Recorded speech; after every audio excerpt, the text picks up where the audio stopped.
It's been 5 months since I started this podcast and 2 months since I started the YouTube channel. And I thought it was time for me to talk about why I'm even doing this. And not just me, why do people create? Why do you create? I'm guessing if you found this show, you also create something, or you're thinking about getting into a more creative field, or maybe you're just looking for inspiration. Whatever the reason, I'm sure you've asked yourself at some point, why am I doing this? Or why would I want to do this? So if you have doubts about your creative pursuits, this one's for you.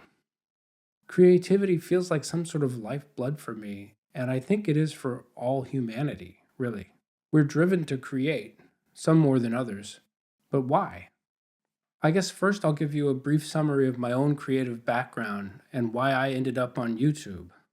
First and foremost, I'm a musician, but my fascination with creativity began back in grade school when I seemed to be good at something they called creative writing.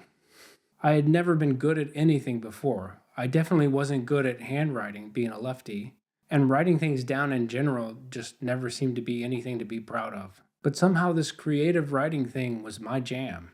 So there was something about the word creative that immediately stood out to me. Of course, all that writing stopped as soon as I got a drum set. Music kind of took over my life, and it's still the main focus for me, creatively speaking. But while living in New York after college, I got into graphic design as a way to pay the bills. But then I fell in love with it. Then I moved to Iceland and continued my career as a musician and started teaching drums at an art school.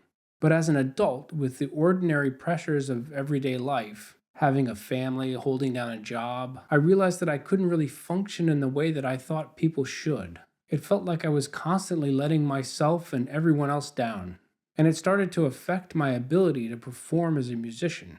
I was depressed. After searching unsuccessfully for a therapist that could figure me out, it was suggested to me that I might be on the spectrum. So I went to an autism specialist, and there you go. Bob's your uncle. I've never understood that expression. None of my uncles are named Bob. Anyway, one of the suggestions that they gave me was to find more outlets for my creativity. So I started writing more music and practicing more, and I started journaling. The journaling actually felt really good, but it also felt like kind of a waste because I wasn't going to show my journal to anyone. Not that anyone would want to read it. But the act of writing was somehow getting to this part of me that had been dormant for all these years. I thought about starting a blog, but then I heard about this website called Medium, and I decided to give it a shot. At the time, creativity was at the front of my mind because that's what I was trying to do, be more creative. So I figured, why not write about creativity and learn something about myself in the process? My writing was picked up by a publication called Creative Enlightenment, and I wrote a handful of pieces for them, but then they shut down the publication and I kind of took it as a sign to pause the writing. But I couldn't. I was still journaling. Ideas were still coming to me. The thought of starting my own blog didn't excite me though. Around then I started listening to a lot of podcasts, both as entertainment and as research for my writing. And I started to wonder, how hard would it be to turn my writing into a podcast? After months of debating with myself, I launched Keep the Flow as a podcast. The reception was great, and more importantly, I enjoyed the process of making it. There was a bit of a learning curve, as is with anything, but I figured learning some audio production skills might come in handy someday. However, in the lead up to launching the podcast, of course I went on YouTube to research the top 10 things you have to know before starting a podcast, or whatever. I kept hearing things like, if you're going to go through the trouble of recording an audio podcast, why not set up a camera and make it a video podcast? So the idea of bringing it to YouTube probably started there. And I'm glad I did. I mean, it's much more work than I expected, and so was the podcast. But everything creative takes effort. So today I want to get into the why behind what we do. What drives us to create? And do we really even have a choice in the matter? Let's get started.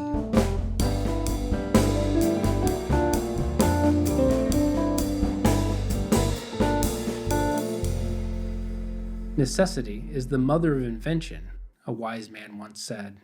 I think it was Frank Zappa, Or Plato, maybe? I don't know. But I've always been curious. If necessity is the mother, who's the father? Curiously enough, I think that title might go to curiosity. And if necessity and curiosity gave birth to invention, then surely creativity was the midwife. Of course, I can't prove any of this, but it's fun to speculate. However, creativity itself is born out of necessity. We do it because we need to. Humans have come a long way since our cave dwelling days, but most of that is due to creativity. This will be hard for some of you to imagine, but once, a long time ago, there was no Snapchat. I know, it sounds ridiculous, right? Someone had to come up with the idea to make a chat which was also somehow a snap. Was it out of necessity? That's up for debate. But it has proven useful to the 265 million people who use it every day. I'm still not sure why. But if we glance around our homes, nearly everything we see is a product of creativity. And there was a time when each of those things didn't exist. Someone felt the need to bring them into existence. Our creativity brings us everything from paper clips to shopping malls, from coffee cups to sports cars, from Gregorian chant to pop music, from cave paintings to modern art. It's kind of incredible when you stop to think about it. Of course, not all of it is good. We could have skipped nuclear weapons, for instance. Need is a relative term. For instance, did I need 2 pairs of shoes when I just happened to walk into the Vans store when they were having a ridiculous sale? Yes. Yes, I did. So I think necessity or need are at the center of this discussion. We feel a need to do what we do. Either we're fulfilling an external need, being of service to others, or an internal need, fulfilling some need to express something. But the line between external and internal need is also blurry. The need to feel useful is an internal need, even if our creativity is solving an external problem. When Charles and Ray Eames went to work for the US military during the Second World War, they designed bent plywood splints for injured soldiers that mimicked the curves of the limbs they supported. It was because of this work that they advanced the use of bent plywood in the furniture they went on to create. So there were several needs at play here. There was a desperate need during the war for everyone to step up and do their part. And I'm sure that was fulfilling for the Eameses, feeling useful, doing their part. But they were also fulfilling a need of injured soldiers, as well as expressing something uniquely their own. There's a certain look to everything that they made. Even those splints looked like an Eames product. Why? It didn't need to be beautiful. I'm sure the Army didn't list beauty as an item on their work order. That need came from an internal feeling that they had that somehow it would be better if these injured soldiers had a splint that looked cool. In that dismal time during the war, they tried to preserve that need to make things beautiful, to make things better, to express themselves somehow. Do we need to express ourselves? I think we do, but not all expression is self-expression. For instance, artists who work with algorithms to produce seemingly random artwork. The result maybe isn't the expression of how they feel, but is it not the expression of their curiosity? And if the result elicits a feeling in the beholder, the artist has done their job. Those of us who do client work know what it is to try to express something for someone else. Graphic designers, architects, illustrators, copywriters, editors. Those are just some of the creatives that have to regularly.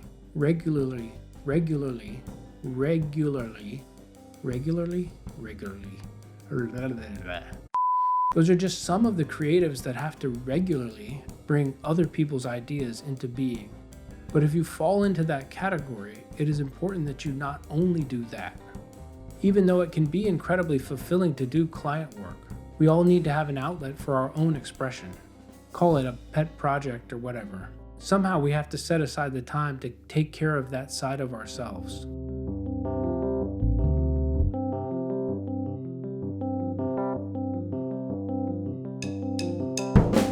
But sometimes I'm not even sure what it is that I'm expressing. When I compose music, I'm not sure that I'm channeling my emotions into the music, or if the music I write is somehow resonating with me, and then my feeling about it is then guiding the development.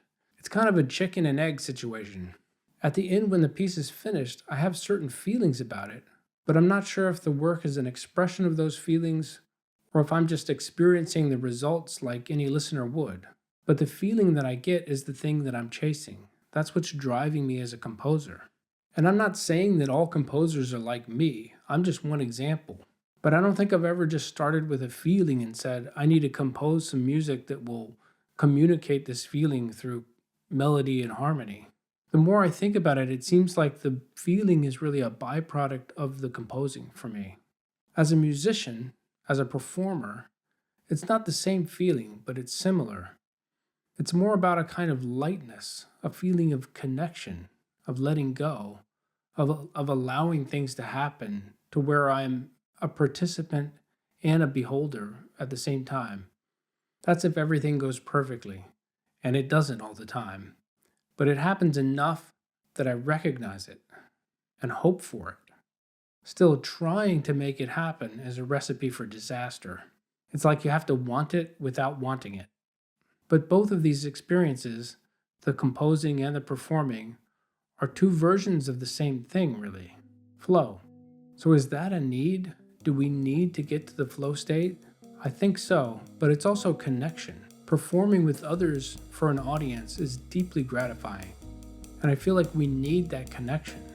We need to feel like we're completing the cycle. We humans need art as beholders as much as we need to create.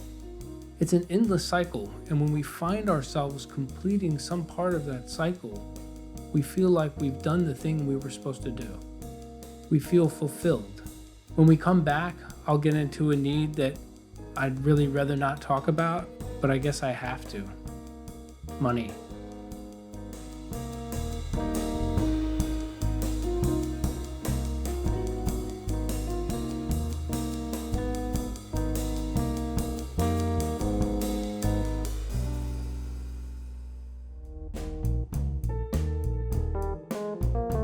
Thanks for making it this far.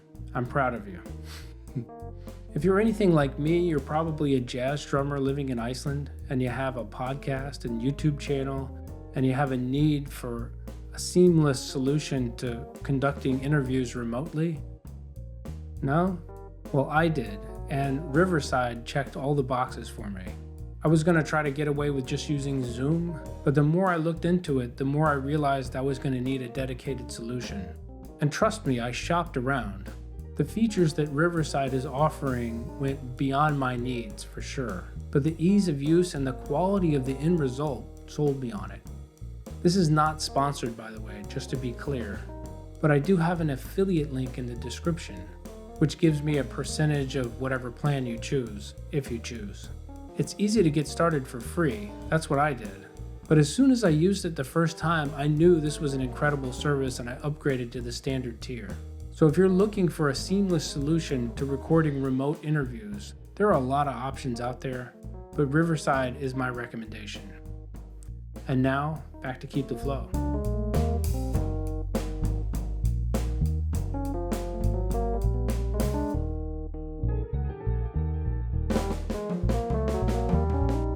All right, we need to address the elephant in the room.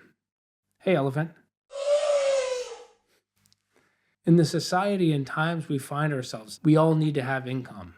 Money, moolah, greenbacks, cash, the Benjamins. You know what I'm saying. There is a financial component to all this creativity. And as much as I love finishing a new piece of music, I love to hear that cha-ching even more. No, I'm kidding. I'm sorry. I don't know what's gotten into me. I think I find it uncomfortable to talk about money when it comes to creativity. It's weird, right? I mean, we're supposed to have this pure desire to create something driven by either our need to express something or our need to provide something useful. But if we feel those needs, most of us try to figure out a way to make a living from it. Making a living from our creativity can be problematic. It usually involves compromises. Not always, but when money is involved, at some point, there is an expectation of deliverables. There are expectations that are not our own. And if we want to be successful financially, a lot of times that means meeting someone else's expectations. But that's okay too, right? I guess it depends. If we're working for a client, each of us has our own ways of approaching it. We have our own limits, what we're willing to tolerate, how far we can bend before we break. A musician playing at a venue might be asked to play softer, or a graphic designer might be asked to try a different color palette, or a copywriter might be asked to change the tone of a paragraph. All of these requests could be completely reasonable, but the only reason any of us even entertain them comes down to money. We don't want to lose the gig. So the need for financial security is a factor, but it's not usually the reason we wanted to be creative in the first place. I certainly wasn't thinking about making a living when I started playing the drums. However, my journey into graphic design began with working temp jobs, and then it became much more than just a job. But none of us want to do work that we're not proud of, whether we're an actor saying a stupid line in a commercial to sell toothpaste, or an architect designing a chain of fast food buildings. The need for financial stability can eat away at our soul. There is a certain amount of detachment that is required to survive those kind of gigs. But we also have to be able to find a balance between the kind of work that takes care of the financial need and the work that takes care of our need for connection and expression. If we feel our soul being eaten away at, it's time to get busy with our pet projects. That requires honesty with ourselves. We can't just put our heads down and try to pretend it doesn't bother us. We need to be sensitive to what we're feeling. Maybe instead of letting it get to the point where we just can't take it anymore, we can make a habit out of having a constant expressive creative outlet, a never-ending pet project, or find another way to make money. I teach 3 days a week, which allows me 4 days a week to focus on my own work and my family. Figuring out other income streams that allow us to leave our creative work pure is one way of skipping the whole art and commerce situation. But we don't need to be miserable and starving to be real artists.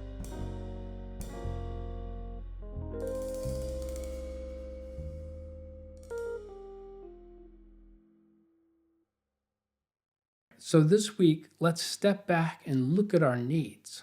What's driving us?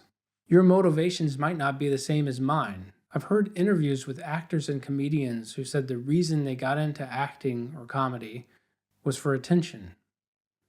I don't know if I believe that. Attention seems pretty surface level to me. I think we're driven by much deeper forces than that. They might have been confusing attention and connection. So to answer the question that I posed at the beginning, do we really have a choice in the matter? No, I don't think so. For some of us, this might seem like a curse, but it is what it is. We can't change who we are, but if we really try to understand what's driving us, we can use that knowledge to improve our work and maybe even our lives. We can better understand ourselves and the conditions we need to thrive.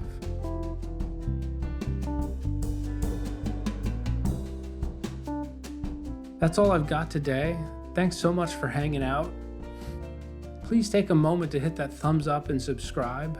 I kind of forgot to ask that earlier. I kind of blew it. And stop by my Patreon page to catch up on Hiking with Penny. I'll catch you in the next episode. Until then, keep the flow.